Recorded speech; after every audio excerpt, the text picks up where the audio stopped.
देखिए, स्थितियां खराब नहीं होंगी। मुझे लगता है कि पूरे इस दाहिद इलाके को, जो हिजबुल्लाह का गढ़ है, इस पूरे 10 किलोमीटर के एरिया को गाजा बनाकर ही हटेगा इजराइल। आज दिन में 2 बार स्ट्राइक किया गया, उस इलाके में हमें घूमने की इजाज़त नहीं दी गई। और दूसरी बात यह है कि जितना भी ये इलाका जो हिजबुल्लाह का गढ़ माना जाता है, उसको इजराइल ने चुन चुन कर टारगेट करने का फैसला किया है और लगातार स्ट्राइक दिन में भी होने लगे हैं आप। लेकिन रात को जो बड़े स्ट्राइक हैं वो किए जाते हैं। आज रात किसकी बारी आती है, ये हम कल सुबह जब हमारे दर्शक जागेंगे तो हम ये बताएंगे उनको, क्योंकि रात को 1 बजे से लेकर सुबह 4 बजे के बीच में, जो यहाँ का स्थानीय समय है, उसमें इजराइल के हमले तेज हो जाते हैं। पूरे इलाके वैसे खाली कर दिए गए हैं और इजराइल ने दाहिद में किसी के भी ना रुकने की चेतावनी दी है। कहा गया है कि ये डेंजर जोन है, इसमें ना आए, क्योंकि यहाँ जो भी हिजबुल्लाह के लोग रहते हैं उनको टारगेट किया जाएगा। ये इजराइल की तरफ से वार्निंग लेबनान को दी गई है।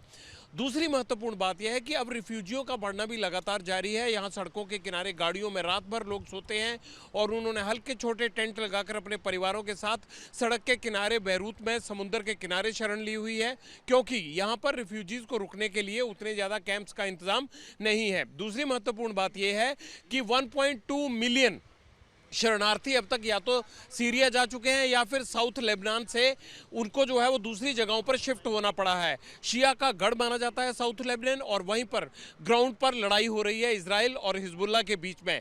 दूसरी तरफ बेरूत के जिन शहरी इलाकों को टारगेट किया जा रहा है, उनमें हिजबुल्लाह के गढ़, उनके हेडक्वार्टर, उनके इंटेलिजेंस हेडक्वार्टर और उनको जो सारी सपोर्ट पीछे से साउथ लेबनान में लड़ने के लिए दी जाती है वो मिलती है, उन जगहों को टारगेट किया जा रहा है। तो शरणार्थियों का संकट बढ़ रहा है। लाखों की संख्या में शरणार्थी सीरिया की तरफ पलायन कर गए हैं और उन्हें रोकने के लिए, क्योंकि जब वो साउथ लेबनान में बढ़ेंगे इजराइल के सैनिक, तो उनको लगता है कि पीछे से कहीं उन्हें आकर दोबारा से हिजबुल्लाह के लोग ना घेर लें, इसलिए उन्होंने सीरिया की तरफ जाने वाली सड़कों को भी डैमेज करना शुरू कर दिया है।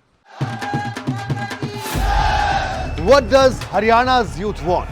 What's the political mood of the region? Will these assembly elections correspond to Lok Sabha election results? सरकार बनेगी तो 36 बरादरियों की सरकार बनेगी। Ram Ram. Who will have the last laugh? Will it be Naib Singh Saini of BJP or Bhupinder Singh Hooda from Congress? Will turn the tables this time. Haryana में मौजूद है हम इस वक्त। Get to know the ground reality of the Haryana elections 2024 with real-time updates in your language and your preferred platform. Only on ABP Live Election Center. Sahi information, har election.